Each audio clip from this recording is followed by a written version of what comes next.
bekerja sebagai seorang entrepreneurship trainer di kota dan kabupaten Jayapura selama 5 tahun.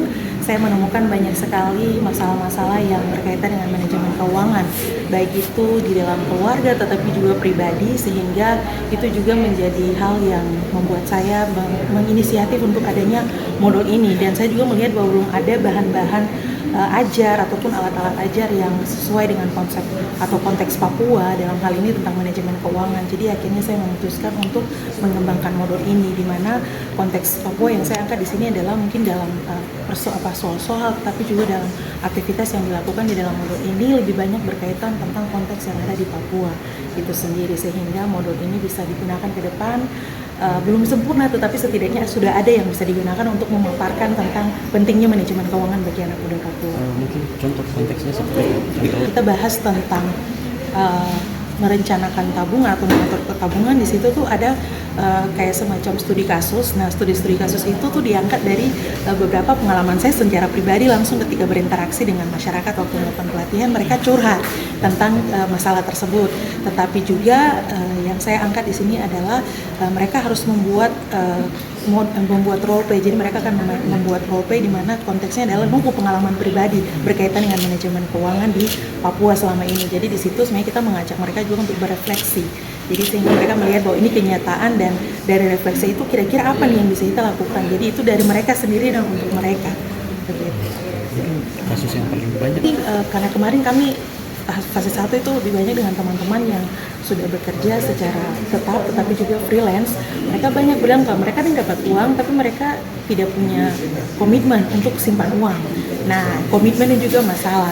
Jadi sehingga kita belajar juga dari modul ini yang tekankan adalah tentang komitmen. Memang tidak bisa 100% langsung berubah, tetapi kita tahap-tahap kita paparkan ini sehingga mereka terpapar bahwa membuat komitmen itu penting. Jadi kita harus kenal diri sendiri sehingga kita berani berkomitmen dengan kita punya diri sendiri, juga berkaitan dengan manajemen keuangan tetapi juga aspek hidup yang lainnya. Kenapa?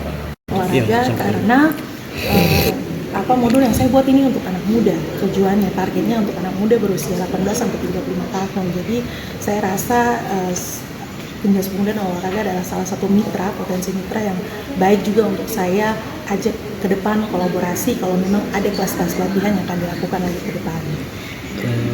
Ini kan mungkin karena metode kemudian aktivitas yang dilakukan itu sebenarnya tidak dibatasi hanya untuk anak muda yang sudah bekerja saja, tapi ini bisa menjadi bahan ajar juga, bahkan bisa menjadi referensi bagi guru-guru mungkin yang memiliki aktivitas pembelajaran berkaitan dengan mungkin tabungan, itu bisa baca juga atau melihat dari modul ini. Oke, harapannya seperti apa? Harapannya tentunya berharap supaya modul ini bisa menjadi salah satu bahan ajar yang seperti tadi Bapak Kepala Dinas juga sampaikan, bahwa bahan ajar yang hidup, ajar yang hidup bagi masyarakat Papua, khususnya anak-anak muda yang ada di mana Papua. Dan ini tidak berakhir sampai di sini saja, tapi bisa terus ada semangat, tapi ini bisa menjadi semangat energi juga untuk teman-teman anak-anak muda yang lainnya, sehingga mereka juga bisa mengembangkan atau membuat modul-modul, karena adanya buku atau modul itu penting sekali juga untuk menopang pendidikan, tetapi juga perkembangan ilmu dan soft skill dari anak-anak muda yang ada di sana. Metode trainer, mereka melakukan launching modul membangun pola pikir manajemen keuangan bagi anak muda Papua. Kami sangat mengapresiasi, kami sangat merespon ini menjadi bagian yang penting bagi anak-anak muda, khususnya bagi mahasiswa Papua yang ada di Provinsi Papua. Karena kami Dinas Olahraga memang bagian di mana kami bidang kepemudaan harus bekerja keras untuk mengangkat partisipasi daripada anak-anak muda yang ada di Provinsi Papua supaya mereka itu dapat menjadi agen perubahan. Mereka itu dapat menjadi agen perubahan. Mereka tidak lagi kami melihat ada kegiatan-kegiatan yang dapat merugikan diri mereka sendiri. Tetapi bagaimana kita berusaha dengan berbagai kami menyiapkan program kegiatan yang menyentuh daripada anak-anak muda ini, supaya mereka itu kami berharap mereka dapat menjadi agen perubahan, mereka melakukan hal-hal yang positif. Kami tidak lagi melihat mereka berada dalam kesendirian mereka. Kita melihat berbagai macam penyakit sosial yang selama ini kita melihat anak-anak muda yang lebih banyak terlibat di situ.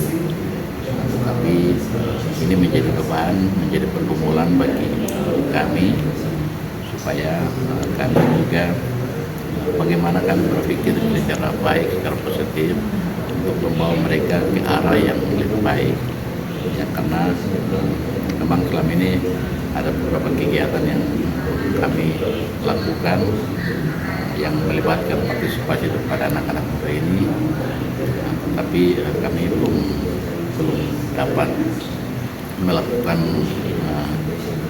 kegiatan yang dapat menyentuh mereka, tapi ya kami tetap terus untuk bagaimana membawa mereka dalam hal penyadaran, pemberdayaan, pengembangan. Itu yang menjadi bagian yang penting di dalam kami mengerjakan Undang-Undang 40 tahun 2009 tentang kepemudaan itu yang menjadi bagian yang menjadi dasar hukum kami dalam mengerjakan hal untuk anak-anak muda. Sekarang ini kami berhadapkan oleh peraturan Presiden nomor 43 tahun 2022 itu tentang koordinasi lintas sektor penyelenggaraan pelayanan kepemudaan. Di situ bukan saja kami sendiri dinas olahraga dan pemuda, tetapi kami melibatkan koordinasi dengan organisasi perangkat daerah yang lain supaya selama ini kan orang melihat bahwa Download Tribun X sekarang, menghadirkan lokal menjadi Indonesia.